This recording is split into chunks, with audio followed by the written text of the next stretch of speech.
Hello, welcome back my dear students. और जैसा कि कल के वीडियो में हमने डिस्कस किया था प्रेजेंट सिंपल टेंस और उसके यूसेज को डिस्कस किया था, और आई होप आपको काफ़ी अच्छे से समझ में भी आया होगा। देखो, जो यूसेज मैंने वहाँ पर बताए हैं ना, 100% आपके लिए काम के हैं और 100% काम आएंगे, और आप उनको अच्छे से देख लेते हो, उनकी थीम को समझ लेते हो, तो गारंटी दे रहा हूँ आपका कोई क्वेश्चन एग्जामिनेशन में गलत नहीं होगा। ठीक है। तो आज हम थोड़ा सा हमारे सेशन को और आगे बढ़ा के लेके जाते हैं, और आज हम जो टेंस डिस्कस करने जा रहे हैं उसका नाम है प्रेजेंट कंटिन्यूस। देखो, थोड़ा समझ लिया प्रेजेंट कंटिन्यू क्या होता है। जो बच्चे समझते हैं अच्छी बात है, जो नहीं समझते वो ऐसे समझे कि प्रेजेंट मतलब वर्तमान, अभी का समय जो चल रहा है हमारे सामने। कंटिन्यूस, कंटिन्यूस का मतलब ही यही होता है कि चल रहा है, हमारे आंखों के सामने वो हो रहा है, जैसे हिंदी में भी बोलते हैं हम, हिंदी वाक्यों के अंत में रहा है, रही है, रहे हैं। ठीक है। तो प्रेजेंट कंटिन्यू मतलब वर्तमान में जो हमारी आंखों के सामने चल रहा है। ठीक है। बहुत ही आसान है, जैसे कि मैं आपको पढ़ा रहा हूं, आप मेरा वीडियो देख रहे हैं। ठीक है। ये अभी समय की बात कर रहा हूं मैं, प्रेजेंट की, और प्रेजेंट में वो काम चल रहा है। तो इस प्रकार के जो जितने भी सेंटेंस होते हैं वो कौन से टेंस में आएंगे? प्रेजेंट कंटिन्यू टेंस में। स्ट्रक्चर की बात करें, बहुत ही सिंपल स्ट्रक्चर है। Subject plus is am are plus verb के साथ आईएनजी जोड़िए, वर्ब की फर्स्ट फॉर्म के साथ, और प्लस में ऑब्जेक्ट। अब ये चीजें बताने की नहीं है, लेकिन फिर भी बता देता हूं आपको कि इज है, अपन सब जानते हैं कि सिंगुलर के साथ हम क्या लगाएंगे? इज लगा देंगे। प्लूरल के साथ हम आर लगा देंगे, और आई के साथ हम एम लगा देंगे, और हमारा काम हो जाएगा। देखो, मैंने कल बताया था और आज फिर बता रहा हूं कि कोई nobody gonna ask you that what is the definition of present continuous tense, and कोई नहीं पूछेगा कि स्ट्रक्चर क्या है, आपसे पूछे जाएंगे यूसेज।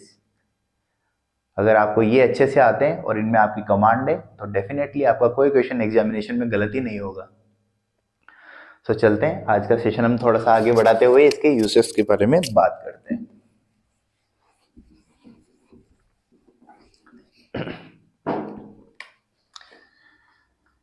यूसेज, फर्स्ट वाला, सबसे पहला, देखो बड़े आराम से समझ में आएगा, आप पॉइंट को पकड़ना सीखे। To talk about, to talk about something which is happening at the time of speaking। देखो कितना प्यारी चीज है। To talk about something which is happening at the time of speaking, मतलब बोलते समय जो आपके सामने हो रहा है। जैसे अभी मैंने एग्जाम्पल बताया था, मैं आपको पढ़ा रहा हूं। ठीक है। गाड़ी चल रही है। ठीक है। आप पढ़ रहे हैं, वो बच्चा लिख रहा है। तो इसके एग्जाम्पल देखिए, काफी आसान है। Example, for example, she is sleeping at this time, at this time, वो अभी सो रही है। अब ये बात कौन बोलेगा, कब बोलेगा? देखो, जायज सी बात है, अगर आपको ये वाला सेंटेंस बोलना है तो आपके सामने वो स्थिति का होना जरूरी है, तभी तो आप देख के बोलोगे मेरी बहन सो रही है, मेरी माँ सो रही है, मेरे पापा सो रहे हैं। She is sleeping at this time, मतलब आपकी आंखों के सामने जो हो रहा है। ठीक है। Okay. My mother is cooking food right now, right now, मेरी माँ अभी खाना बना रही है। ठीक है। They are doing important work at this time, at this moment कर सकते हैं, एट दिस टाइम कर सकते हैं, सारे के सारे एडवर्बियल है। कल भी बात करी थी थोड़ी सी एडवर्बियल की, देखो, पर आप इनके ऊपर अपनी डिपेंडेंसी बिल्कुल ना बनाएं। ठीक है, right now, eight this time या एट दिस मोमेंट। बच्चों की हमेशा कोशिश रहती है कि सर शॉर्टकट मिल जाए और बस ऐसी चीजें मिल जाए जिनको देख के हम आइडेंटिफाई कर ले। देखो आप अपनी अंडरस्टैंडिंग को डेवलप कर रहे बजाय शॉर्टकट ढूंढने के। अगर आपको चीजें समझ में आ रही है, क्योंकि after all they all are the part of language, ये लैंग्वेज के तो पार्ट हैं। अगर आपको ये चीजें समझ में आ गई कि एट दिस टाइम, हाँ ये कौन सी सिचुएशन में बोलेंगे जो हमारी आंखों के सामने है, ठीक है, राइट नाउ, अभी, एट दिस मोमेंट, इस क्षण, ये हमारी आंखों के सामने होगा तभी तो बोलेंगे। तो रटने की कहाँ जरूरत आ रही है, बड़ी आसानी से चीजें समझ में आ रही है। तो आपको ये आई थिंक समझ में आया होगा, to talk about something which is happening at the time of speaking. ठीक है, तो इसका फर्स्ट यूज है। और आप, जैसा कि हमेशा बोलता हूं, आज भी बोलता हूं, कि आप इनके खुद के अपने अपने दो दो एग्जाम्पल बनाएं, इससे आपकी मेमोरी में लॉन्ग टर्म तक सेव हो जाएंगे। तो अपन इसकी सेकंड वाले यूसेस की बात करते हैं।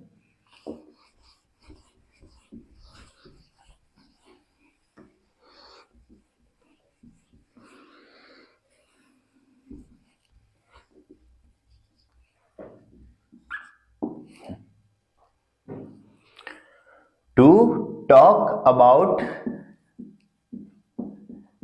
temporary situation।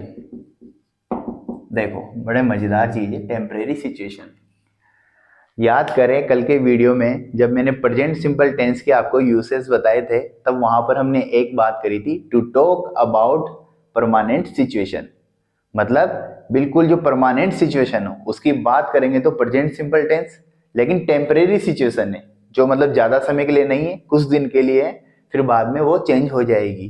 तो इस प्रकार की सिचुएशन जहां भी आपको लगती है तो वहां पर आप आंख बंद करके टेंस लगाएं, present continuous, to talk about temporary situation. For example, example की मदद से समझिए, आपको समझ में आएगा टेम्परेरी सिचुएशन किसे कहते हैं। ठीक है, जैसे माई फ्रेंड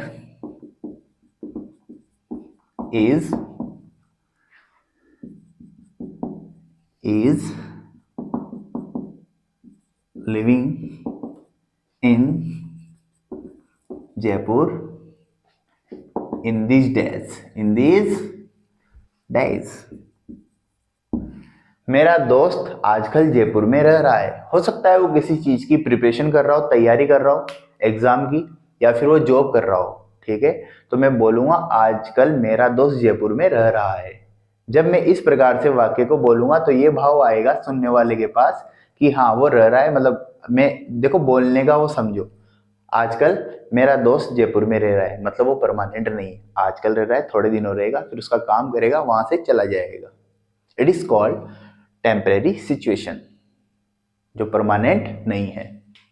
ठीक है, सेकेंड एग्जाम्पल देखिए, mister Sharma is working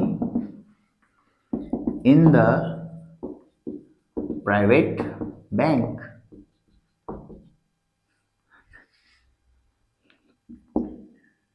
nowadays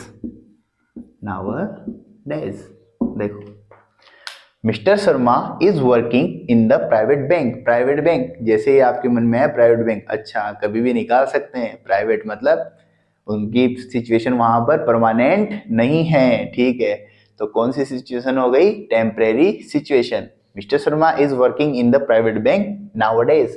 अभी के दिनों में तो मिस्टर शर्मा कहाँ काम कर रहे हैं, प्राइवेट बैंक में। काफी अच्छे से समझ में आ रहा होगा आपको। It is not permanent situation, it is temporary situation. दो दो एग्जाम्पल बनाए अपने आप, हटा दो इसको, तीसरा इसका यूज देखेंगे। बहुत ही छोटा है, मैंने तो कल भी बोला था कि आप अपना पूरा अटेंशन दीजिए प्रेजेंट सिंपल को समझने में। अगर आपने प्रेजेंट सिंपल को अच्छे से समझा है, बाकी चीजें आपको आराम से समझ में आ जाएगी।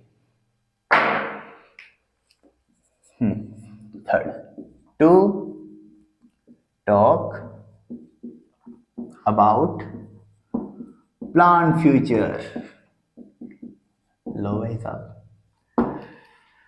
ध्यान से सुने, to talk about plan future, ये तो कल भी आया था जब मैंने प्रेजेंट सिंपल टेंस के यूसेस आपको बताए थे, तो वहां भी तो यही बोला था, to talk about plan future.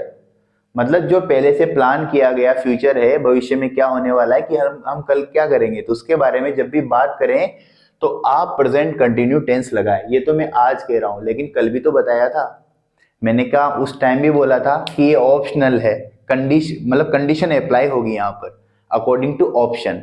अगर आपके ऑप्शन में यहाँ पर देखो प्लान फ्यूचर, जहाँ फ्यूचर का नाम आ गया वहां तो हम विल शेल प्लस वर्ब की फर्स्ट फॉर्म का यूज करते हैं फ्यूचर सिंपल में। लेकिन यहाँ पर मैं बोल रहा हूं कि प्रेजेंट कंटिन्यू टेंस लगाना है, लेकिन कब लगाना है, जब ऑप्शन में कौन ना हो, प्रेजेंट सॉरी फ्यूचर सिंपल ना हो, तब हम यूज करें किसका, प्रेजेंट कंटिन्यू का। बात समझ में आ रही है? देखे फॉर एग्जाम्पल समझे, जैसे कुछ भी एग्जाम्पल ले सकते हैं।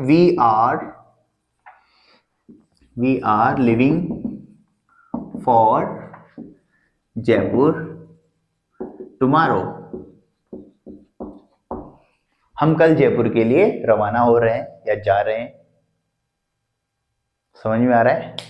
तो ये प्लांट फ्यूचर है। और देखो प्लांट फ्यूचर में मैंने कल प्रेजेंट सिंपल का भी यूज किया और आज प्रेजेंट कंटिन्यू भी बता रहा हूं।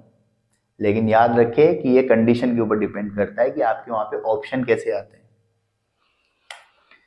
और भी एग्जांपल लिख सकते हैं। She is coming for dinner today tonight. आज रात वो डिनर पर आ रही है। कर तो बात अपन फ्यूचर की रहे, लेकिन फिर भी मैं कौन सा टेंस यूज कर रहा हूँ, प्रेजेंट कंटिन्यू। क्योंकि देखो बोलने का तरीका भी देखो अपनी जो मदर टंग है ना हिंदी, उसका भी आप यूज करें। ऐसा नहीं है कि इंग्लिश पढ़ने के चक्कर में उसे बिल्कुल ही पीछे भूल जाए, काफी हेल्पफुल है। आखिरकार मतलब जो कहते हैं ना कि अपना बेस तो वही है हर चीज को सीखने का, तो प्लीज उसकी हेल्प जरूर ले आप। She is coming for dinner tonight, वो आज रात डिनर पर आ रही है। तो ये होता है अपना प्लांट फ्यूचर। आपको आई होप ये तीसरा यूसेज भी आराम से समझ में आया होगा। और बात करते हैं last but not the least,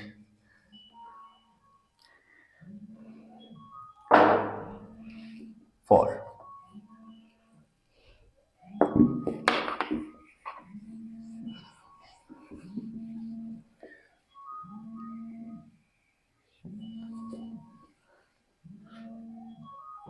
Who is calling me?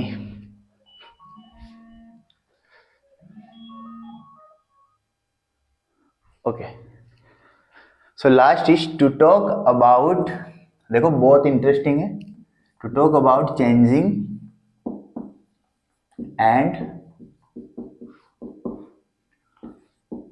Developing situation. Last है बिल्कुल ही आपको समझ में आएगा situation.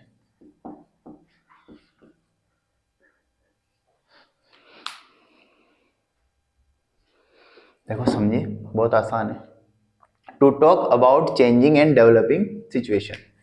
Changing and developing situation मतलब बदलती हुई अवस्था या बढ़ती हुई अवस्था, इस प्रकार की हम बातें करें तो वहां भी मतलब थोड़ी जनरल सी बात है कि हम किसका यूज करेंगे, प्रेजेंट कंटिन्यू टेंस का। कैसे, एग्जाम्पल से समझिए, आसानी से समझ में आएगा। चेंजिंग बदलती हुई अवस्था, जो मतलब बदल रहा है, हमारे सामने हो रहा है। जैसे हम बोलते हैं ना आजकल लोग बड़े सेल्फिश हो रहे हैं यार, जमाना बदल रहा है, ठीक है, दिन काफी बड़े हो रहे हैं, ठीक है, रातें काफी ठंडी हो रही है। तो ये चेंजिंग सिचुएशन है, टेम्परेरी तो है ही लेकिन चेंजेबल भी है, मतलब चेंज हो रहा है, बदल रहा है। काफी आसानी से आपको ये समझ में आ जाएगा। इसके एग्जाम्पल देखे, काफी अच्छे अच्छे एग्जाम्पल है इसमें हो सकते हैं। जैसे पहला एग्जाम्पल जो मैंने हिंदी में बोला था वही लिख लेते हैं। पीपल आर, पीपल के साथ आर ही लगेगा, प्लूरल है। People are becoming, yeah, who is calling me? I don't know the number also.